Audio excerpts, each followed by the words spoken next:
Floaty Goaty Lore, Chapter 18, Ohio's Second Encore. Upon arriving at the volcano, the gang saw Ohio Final Boss's upgraded cape, and it was red. That most likely indicated that he now had lava powers. The gang was right in presuming that, because as soon as he saw them, he struck them with a fist of lava that knocked them back very far. Hashi and Floaty Goaty tried using their new strategy of using all four weapons at once, but as they hit Ohio Final Boss, he just stole them all. He then teleported the gang far, far away.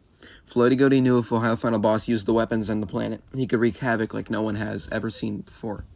He would start destroying Goofy Planet and all surrounding planets, and then the rest of the universe, and then the entire multiverse.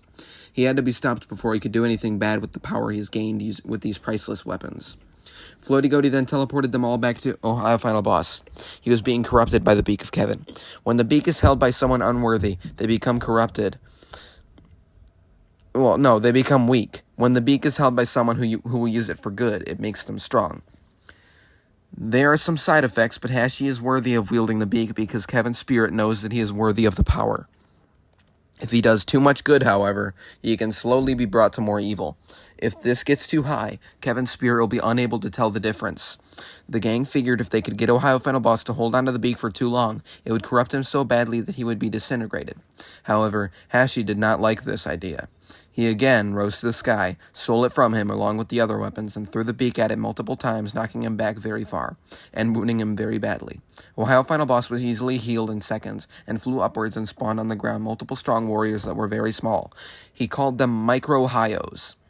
Floaty Goaty tried to use the Power Stone to kill them, but they were just as strong as Ohio Final Boss. It would truly take a lot to win this battle, and it only got worse when Ohio Final Boss resurrected the pigs and the rams. They were both mad with each other due to their tensions in the past, but Ohio Final Boss called upon their kings to make an alliance.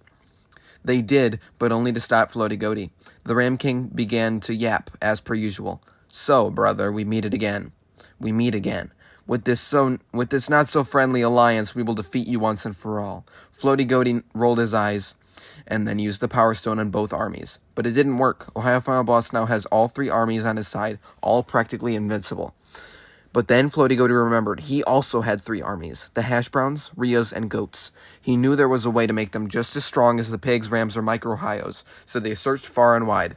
Ohio Final Boss thought they were surrendering, and began to overtake the planet, until they returned, stronger than all three of his armies. The gang now had themselves and three practically indestructible armies on their side. They charged towards Ohio Final Boss, and each member of an army took out another member of Ohio Final Boss's army. His group was shrunken down to just the Ram King, the Pig King, and himself. Floaty Goaty then got everyone ready to attack. They all charged at Ohio Final Boss and attacked him at once. As they were all attacking him, he slowed down time.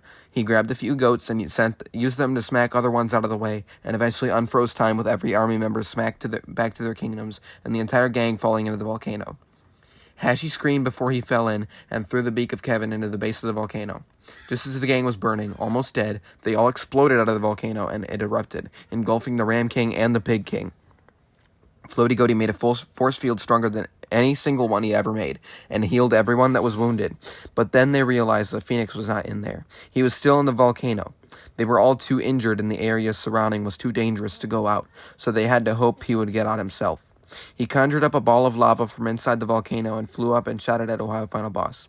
He had used up all the lava in the entire volcano. Ohio Final Boss was knocked to the ground, but he chose Floaty Goaty's force field. But close to Floaty Goaty's force field. He crushed it instantly, Floaty Goaty gathering the entire gang and ran. Gathered, not gathering. He ran, repeating, "We're cooked," to himself. Meanwhile, Phoenix was using his lava abilities to fight back against Ohio Final Boss. It was a wild sight to see, two lava benders using their powers to fight each other to the death. Floaty Goaty knew, however, that the gang was in nowhere prepared to fight yet. He healed everyone, but Ohio Final Boss looked over and, seeing them wounded, spawned a giant lava cube over their heads. It fell slowly, but Floaty Goaty stopped it just in time with another force field. The lava fell all the way to the ground, covering the force field. When Ohio Final Boss looked over and saw a dome of lava, he was annoyed at Floaty Goaty's persistence. But then he saw the lava suddenly fall out of the dome shape and flat on the ground. He was ecstatic, and Phoenix was devastated.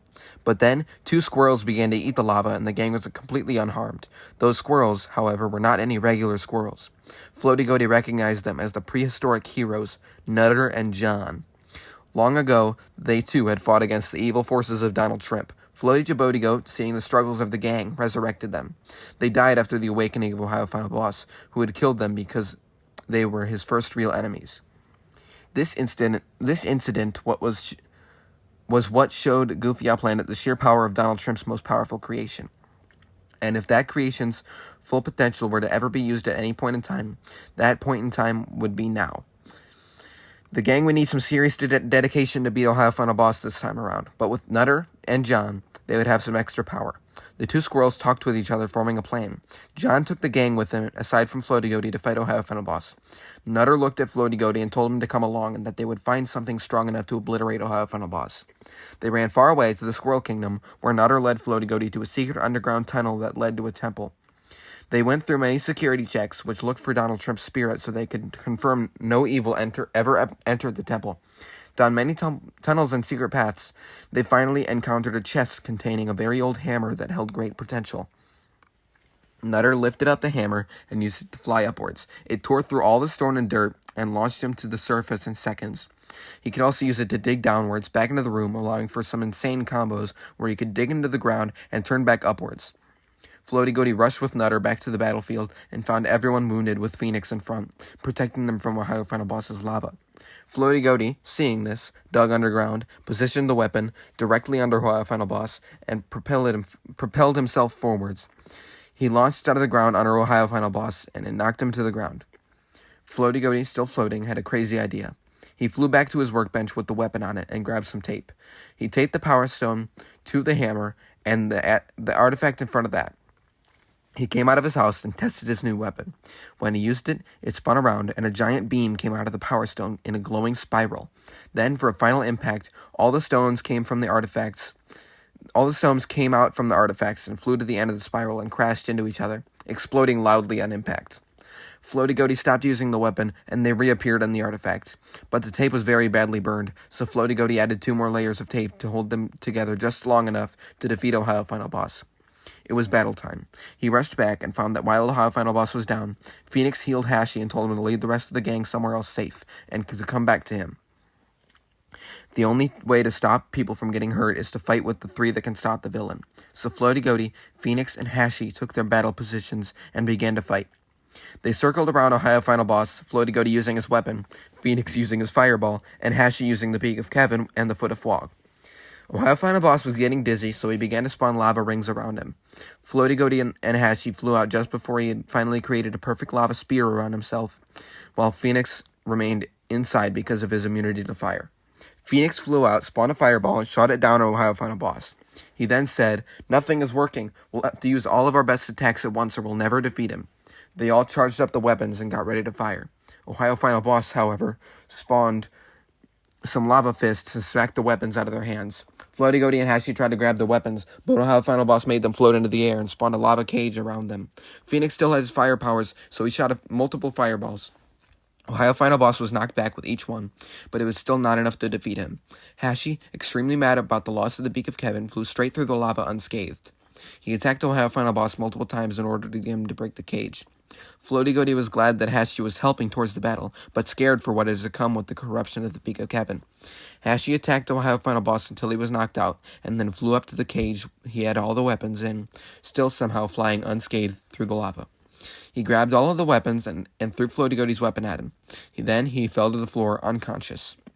Uncle Ben ran over to help Hashi with his Urban Rescue Ranch tools, while Floaty Goaty and Phoenix flew up to deliver the final blow to Ohio Final Boss.